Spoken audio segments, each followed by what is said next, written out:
All right, what is going on, everybody? Welcome back to another day of SaberSim's DFS office hours. It is Thursday, February 2nd of 2023. I know we had golf teeing off this morning, so for all of you playing the Pro-Am, sweating that, good luck to you in all of your week-long and showdown contests. Looks like we got a 7-game NBA slate as well as a 2-game hockey slate. Should be plenty to talk about. So if you guys have questions now, it's always a great time to get them in. As always, for those of you who are new here, welcome. This is a show where we go over how to use the SaberSim app, answer any and all DFS related questions that come in live in the YouTube chat or in the office hours channel in our Discord server. My name is Coach Andrew. If you guys are not in the Discord, there is a link in the description below to get joined up. Highly recommend it as always. And for those of you who are not joined up with SaberSim, there's also a link to a no strings attached 7-day free trial. Check us out, see what's going on. Now is a great time to check us out. Heading into the weekend, I know MMA is back this weekend with no late swap. So plenty of people looking forward to playing some MMA this weekend.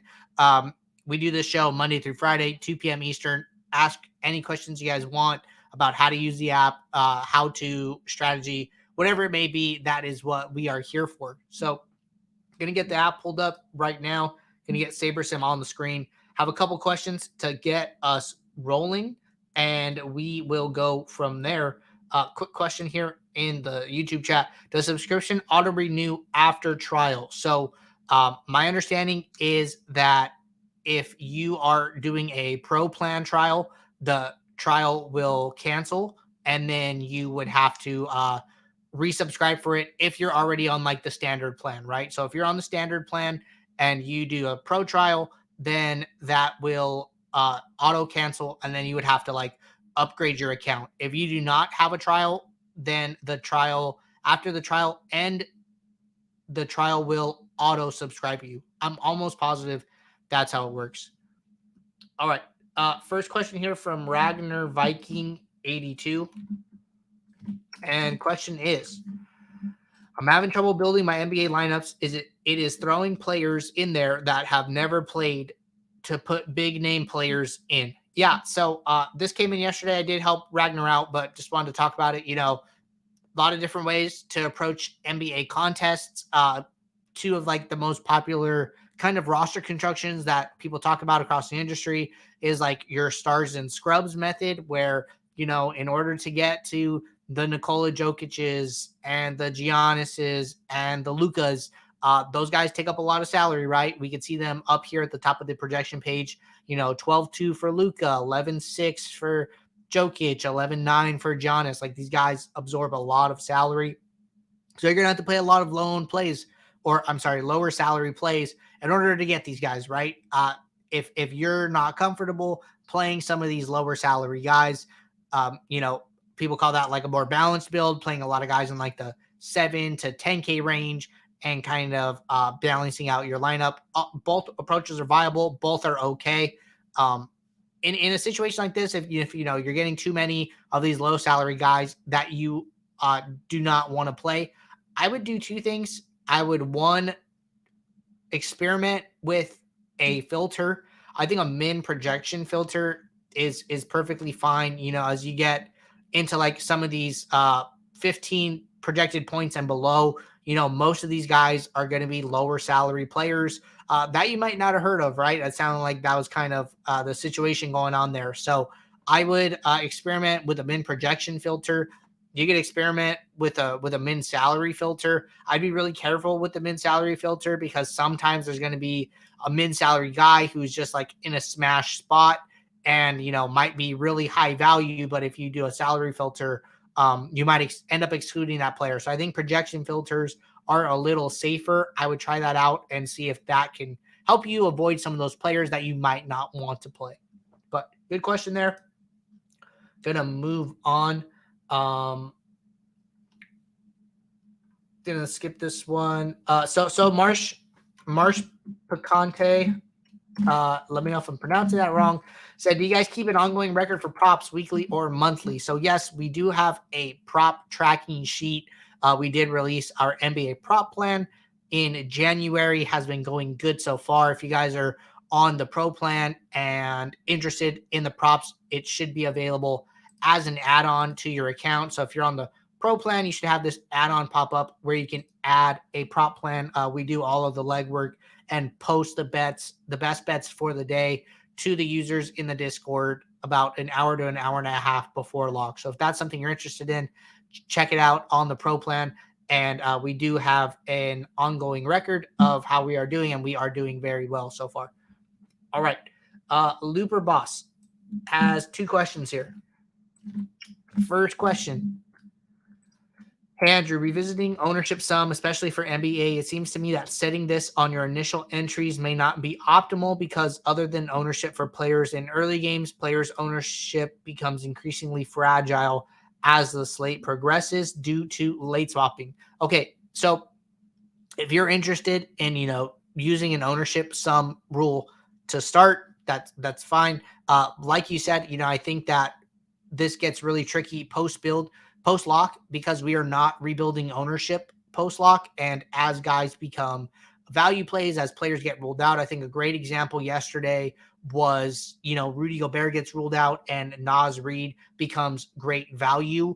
It's going to be really hard to account for that because we are not rerunning ownership, right? So something I always tell people to do is adjust ownership for players as news breaks. Like let's say tonight, we have Dallas here. If Luka gets rolled out, I'm sure Dinwiddie's going to be more than 2% owned. I'm sure Dorian Finney-Smith will be more than 5% owned. Make some directionally correct adjustments to ownership here. Give the guys at least like 15% each, just a number in the right direction. That will also help any type of like ownership sum accuracy if you're running a rule for that. Or what you could do, I would say like tonight we have one game right at 7 p.m. Eastern, and then 2 games at 7:30 Eastern. And then kind of a game starting like every half hour after that.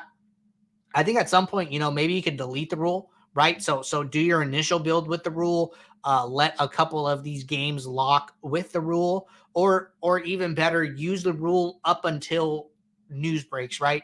So if you are using the rule, an ownership sum rule, maybe it's like, aggregate lineup rule, my own sum, no more than, I don't know, whatever you want to say, 200, right? And you save that, and then it's like, okay, I'm going to honor this rule. No big news right at lock, no big news in these other games, but then Luka gets rolled out, right? And then as soon as Luka gets rolled out, you delete the rule, and then you run your late swap with that rule off. At least you took advantage of the rule that mattered to you up until that point. But then once the news break, once the ownership was too hard for you to determine, then you turn it off. So I think that, that makes some sense as well if you're trying to work it in. And I would just be flexible in these late swap scenarios with some of your rules. Be okay making adjustments on a slate by slate basis and situation basis. All right. Follow up here, or next question actually here from Looper Boss. Question is there a way to combine builds to fill contests in the app? For example, if I have one build that I want to use for 10 out of a 20 max and another build to fill the remaining entries, can I do that within the app other than downloading the CSVs and filling manually? I don't see how to do that in the app. Thanks. Okay, Looper Boss, so you are correct. There is no way to do it within the app. If you want to do it, you will have to do it the way you just explained, which is, within a build, you can download a CSV of the actual lineups in the build. And I believe there was actually an update to this today. So if I'm going to go over to the release notes in Discord, anytime we post an update to the app, we post release notes in the Discord channel. It's another great reason to be in the Discord. So Scott posted an update today, said the download lineups function will now work contextually based on what tab you are viewing.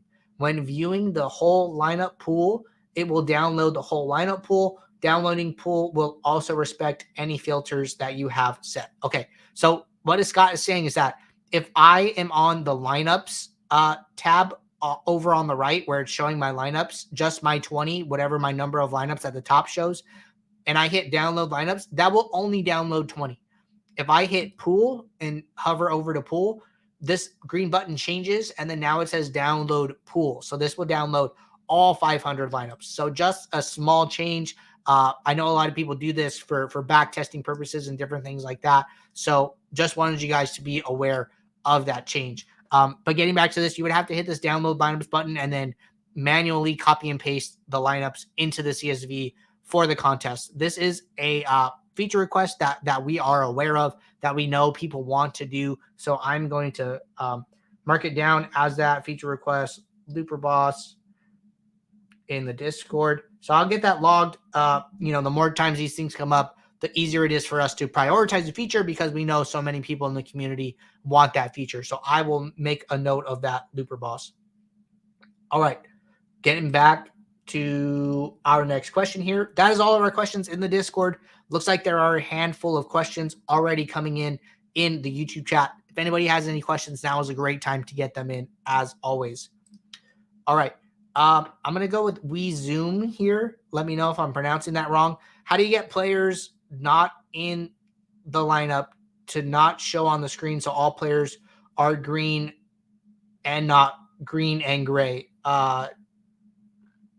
Okay, so let me get this straight here. So I think what you're saying is that, how do I only see the people that are in my lineup here? There's no way to do that in the post build. There's only a way to do that in the pre-build. So if you're on the home screen, I can see all these guys here are green name. Maybe I have like a filter set, right? So I'm gonna add a filter, min projection 18, just throwing one out there. So boom, I have 151 players removed from the pool. I can see that, all the players in my pool are green. And then if I scroll down here to where the players are below that filter, they are grayed out. The way to get rid of them is to hit this hide removed players button. It's a little eye icon over on the right-hand side next to lineup rules. If you hit that, all of those players will disappear and you will not see them.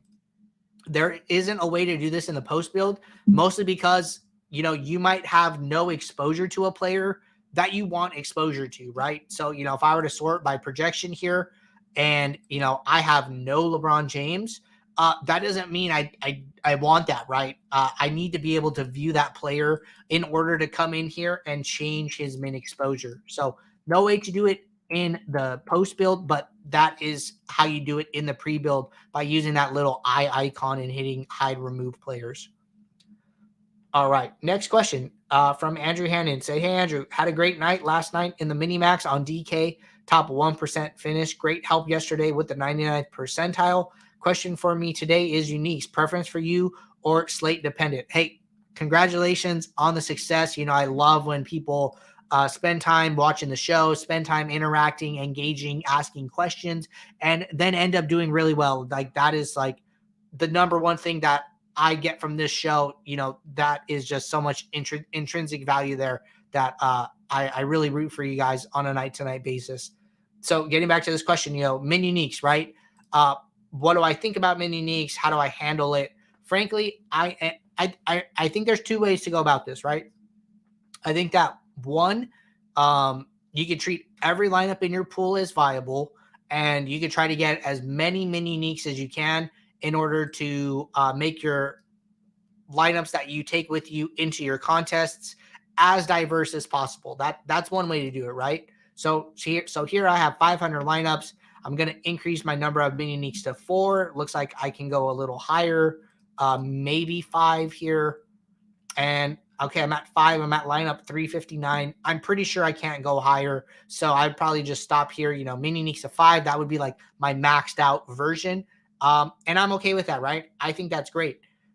Another option is, people are, using custom metrics and really valuing whatever lineup sorting method they're using, right? So sometimes people are like, hey, I kind of really care about, my lineup sorting method. The SaberScore of the lineups matters to me. So I'm going to try and stay in the top, 50% of my pool and kind of stop there. So maybe instead of min uniques 5, I use min uniques 4. For instance, I have lineup 182 and then I have lineup 271 here. So I am okay stopping at mini uniques 4 in order to play more higher SaberScore lineups in my set, right? So there's not a wrong or right way to think about it. I've had people come in the show and be like, hey, I really want to maximize for upside, and I'm okay, losing all of my entry fees on a night in an effort to maximize those times when I win. And in that case, for that specific player, I suggested using using one mini unique. If you're, okay with that risk profile and playing less bankroll on a night-to-night basis, and you just want to play the best plays, right? Using mini uniques to 1 and maximizing for upside is okay too. So kind of have to understand the player you are, understand your risk tolerance, balance that with the amount of bankroll you're playing on a night-to-night basis, and figure out what makes sense for you. So those are the 3 different ways I would approach it and come at it. But give it some thought, figure out who you are, figure out what works best for your process, and make a determination. I think at the end of the day, the thing that I kind of get from explaining it all these different ways is that there is no right answer. It is up to the user to determine what is right for the user. So that's my thoughts. Let me know if you have any follow-up or feedback. All right. Next question here from Chase Hollins. Chase said, speaking of Naz Reid, he ended up getting almost 50% ownership. Do you think that all of that was late swap, or was he owned 20%, then the rest was swap? So I know it's probably contest dependent and also site dependent.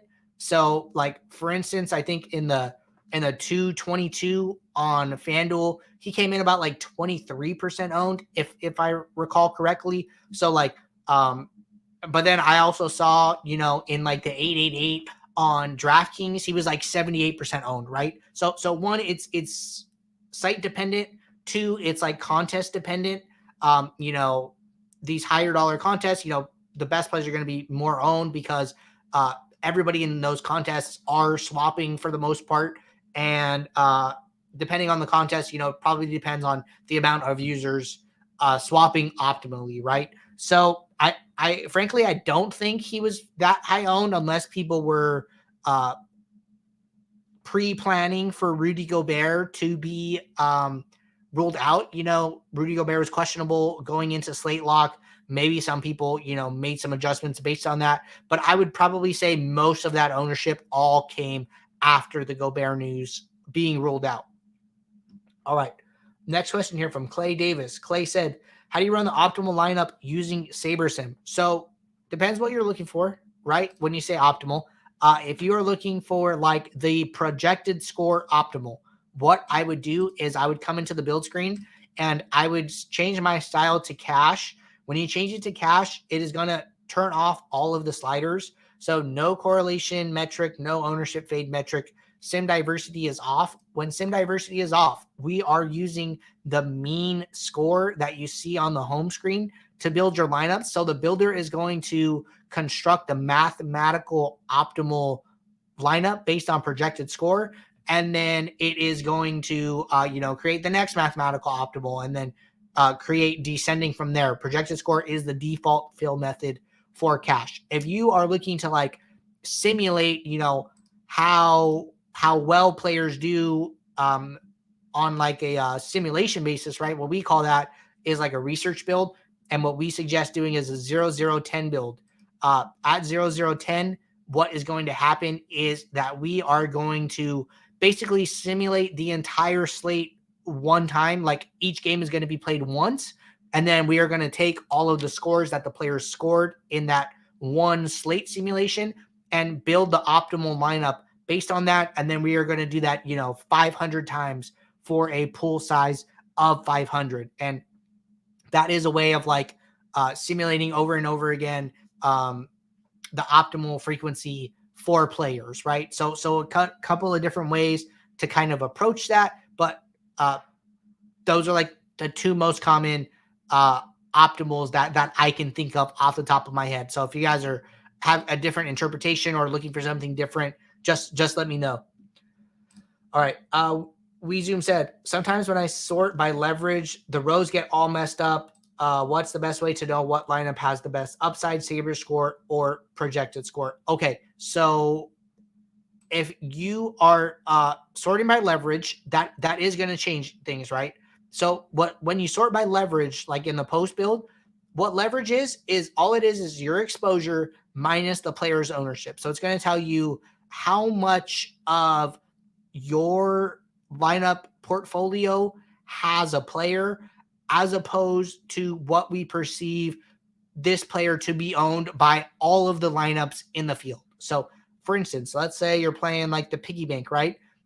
We are saying that we think Ty Jerome is going to be approximately in 49% of lineups in the contest. But we are also saying that, here he is in 20 out of your 20 lineups. So he is in 100% of your lineups. So on like a player by player basis, you have more leverage on Ty Jerome than the field does. And that goes the same for all of these other players. So when you sort by leverage, it is going to go and find all of your highest leverage plays and then sort them descending. You can also sort inversely and see the guys that you are lowest on. So like we're saying about 19% of the field is going to roster Quentin Grimes. You have 0% of that player. So that is also something for you to like be aware of and take into account here. So positive and negative leverage, it is going to sort all of your data differently. If you want to go back to sorting by exposures, just click back on this exposure column and then it will sort that descending.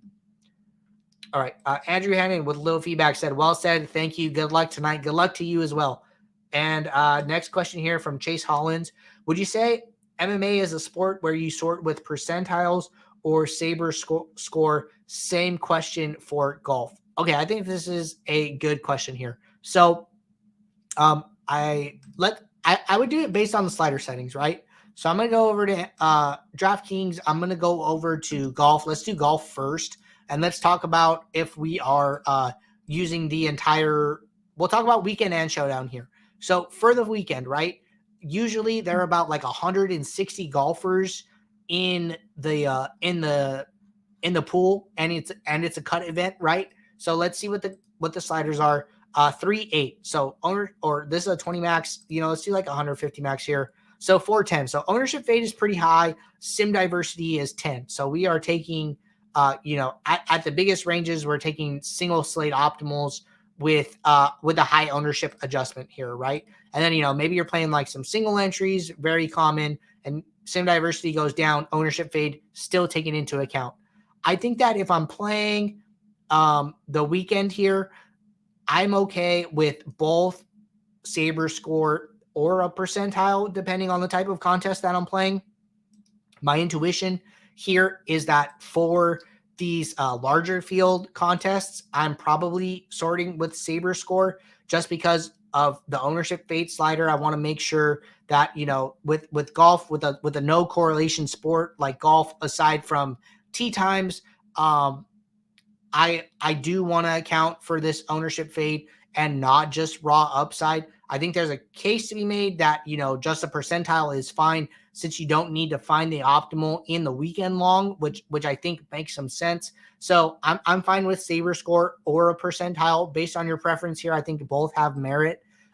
If we get into some of these showdowns, right, like round 1 PGA showdown, I'm interested to see what the sliders are here. So if we go, to like a 20 max, or I think we did a 150, 50. Okay, sliders are the same. And then a single entry 1 to 10,000. Sliders are also the same. So I think both are okay. I really do. Especially in these like larger field events. I think, like we saw when golf kicked off, when we saw that like 40-person field where it's like kind of invite only. I think SaberScore makes a lot more sense because the optimal construction, you're going to be a lot closer, if not get the optimal construction when you're lined up with these really small fields with these no cut events. So I'm more inclined to use SaberScore in a situation like that. But I think in these large field events, you could probably go with either or. I haven't done any back testing or heard of any back testing where one is better than the other. All right. That was our last question in the YouTube chat. Looks like I have one more question here in the Discord. If anybody has any final questions, now is a great time to get them in.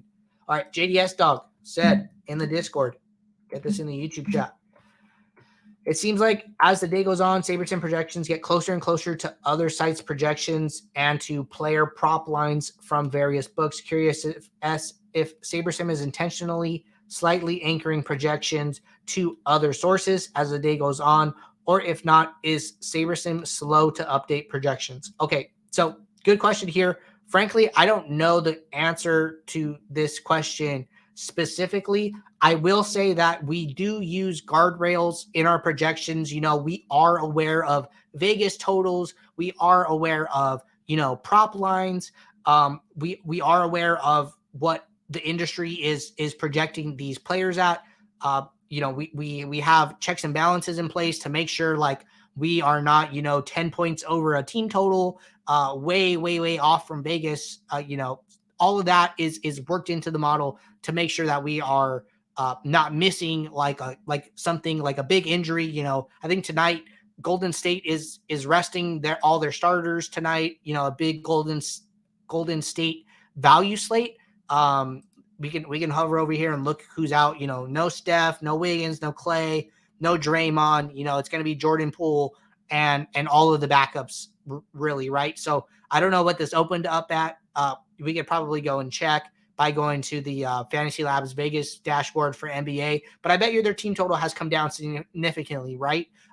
We don't want to miss that news. We have alerts and different things that we do on our back end to make sure we are keeping up with current data. So I think it has more to do with some of those things that we have in place. We just want to make sure that we're always posting accurate information. I don't know why it changes. That would be probably a good question to post in one of like the NBA channels and see if anybody on the team like Matt or Eric or Will can give you some feedback on that. But that is my best understanding of how that process works.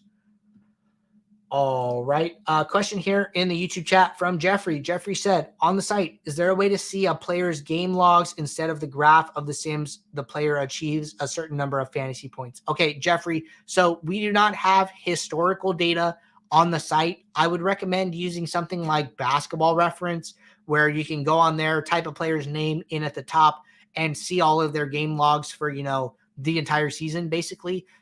The graphs here are our simulated outputs for this specific game. And, we do not have historical data. Frankly, we think there are a lot of places to view that data freely, easily, and don't want to kind of clutter the app by trying to fit that in somewhere. So this range of outcomes is based on our simulations for today's game, based on the players on the court, off the court, etc.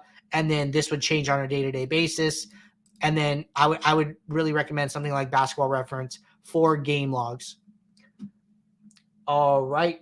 Looks like we are all caught up in both the Discord and the YouTube chat. Good show today, everybody. We will be right back tomorrow for our Friday show, last show of the week. So until then, if you guys are building lineups, if you guys are working in the app, doing different things ahead of games today, and a question crosses your mind, please throw it in the Office Hours channel.